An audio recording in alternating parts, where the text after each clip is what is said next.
trying to move into a relationship, a marriage, you don't know what's still spiritually connected to you that's going to pop up later on and tear your house apart.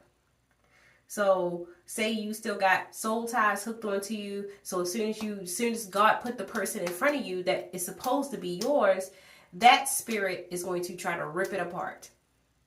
Whether it is infidelity, whether it be lust. And if you're not completely healed from something, have a lot of soul ties with people, things that you haven't gotten rid of, it'll come up in that relationship and rip it apart. It's just tear it apart. It will. It's just that simple. That was easy.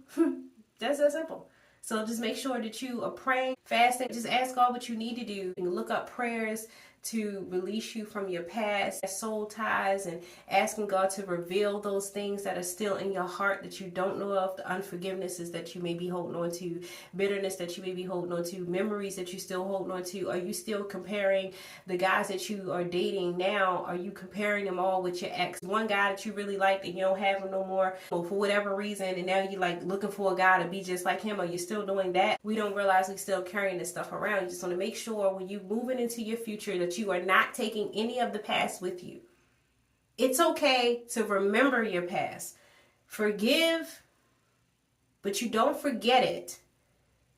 But your past stays where it is. Don't keep reaching back for parts of it and regurgitate it up into your new life. Don't do that. Leave it back there. It's back there for a reason. And if it's something in your past that needs to come back, that belongs in your life, whatever the locust is eating, God is going to give it back. Don't try to go back and grab it when you start getting yourself together and then you feel like you got to go back and grab that dude. No. There's a reason why you got yourself together after him. I will say every time I got out of a relationship with a guy, I flourished better than I was in that relationship. And that is what shows you that you weren't supposed to be in that relationship, and that relationship was bad for you. That relationship was sucking the life out of you, because your life seems to get better once you're out of the relationship in all sorts of ways. And again, I'm not just talking about money and materialistic. I mean, in all ways, you're happier, you look better, you start to lose weight, get back into doing hobbies that you stopped doing, exercising. I'm doing a YouTube channel. I mean, you see what I'm saying? You start doing things that you never would have done because the relationship was holding you in a cage to make sure you would not expand. The enemy sends you some relationships to keep you at a stage. You get into a relationship in this stage, and that relationship keeps you in that stage. This is what I mean.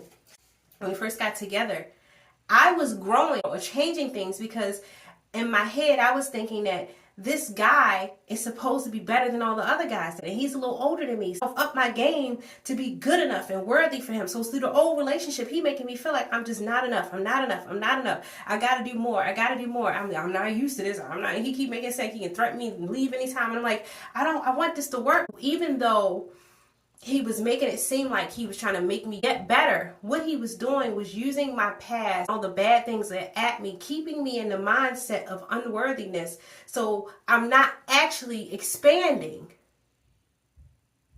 I'm just turning in the direction he wants me to be. But when I actually started to expand, there was no longer space for him.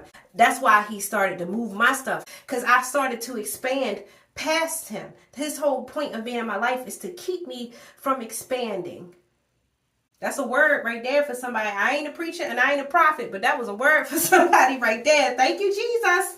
But yeah, some relationships are sent to keep you in a space, not to let you grow. The guy that don't exercise, they don't go nowhere, they don't do nothing, they don't have no hobbies, they don't have no talents, don't want to do nothing, not interested in doing anything, and then hold you back from doing anything. You're not going to expand, you're not going to grow, you're not going to go nowhere. And if you do, you're just going to keep sucking out of it and benefiting from it in the background. And you're never going to really expand or go anywhere, because if you feel like you get any higher, he's going to make you feel bad for getting it.